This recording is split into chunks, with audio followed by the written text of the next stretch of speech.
మిత్రులారా 2005 నుంచి 2009 లోపల ఆనాడు డాక్టర్ వైఎస్ రాజశేఖర రెడ్డి గారు ముఖ్యమంత్రి ఉన్నప్పుడు 11.5 కిలోమీటర్ల మొత్తం ఉమ్మడి రాష్ట్రంలోని అతిపెద్ద ఫ్లైఓవర్ పివి నరసింహారావు గారి ఫ్లైఓవర్ ఆనాడు మనం నిర్మించుకోవడం జరిగింది.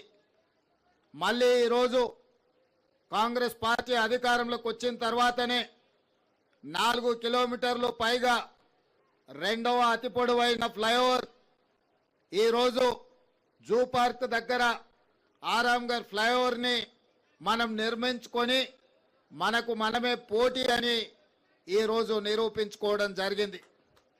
ఇవాళ హైదరాబాదు నగర అభివృద్ధి మన తెలంగాణ అభివృద్ధి.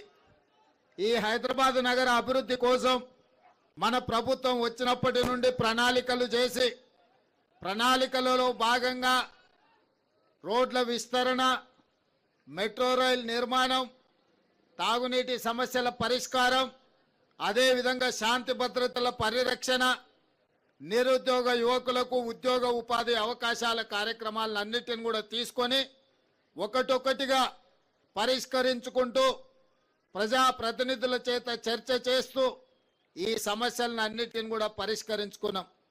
ఈరోజు ఈ ఫ్లైఓవర్ ప్రారంభోత్సవమే కాదు, చాంద్రాయణగుట్ట నియోజకవర్గానికి సంబంధించి సివరేజ్ ప్లాంట్స్ కోసం కూడా వందలాది కోట్ల రూపాయల నిధులు అక్బరుద్దీన్ ఓవైసీ గారు అడిగితే వాటి ప్రారంభోత్సవ కార్యక్రమాలను కూడా ఈరోజు మనము మొదలు పెట్టుకున్నాం. ఈరోజు చాలామంది నగర అభివృద్ధి గురించి ఎదురు చూస్తున్నారు. ఈ నగర అభివృద్ధిలో మెట్రో విస్తరించాల్సిన అవసరం ఉన్నది, గోదావరి జలాలను తీసుకురావాల్సిన అవసరం ఉన్నది, మూసీ నదిని పునరుజ్జీవింపజేయాల్సిన అవసరం ఉన్నది.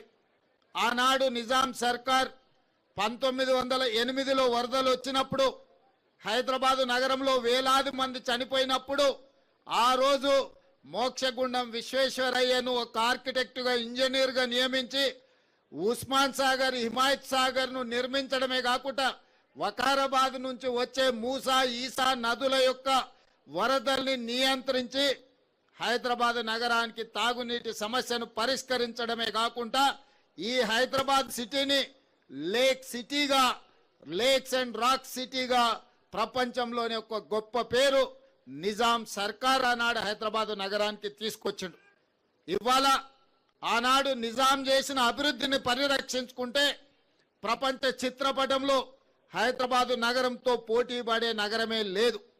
కానీ కాలక్రమేణా కబ్జాదారులు లేదా ఆక్రమించుకోవడం వల్ల హైదరాబాదు నగరం యొక్క సుందరీకరణ దెబ్బతింటున్నది.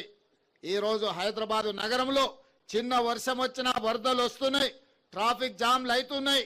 వీటన్నిటిని కూడా పరిష్కరించుకోవాలన్న ఆలోచనతోనే ఈరోజు మన ప్రభుత్వం ముందుకు వెళ్తుంది.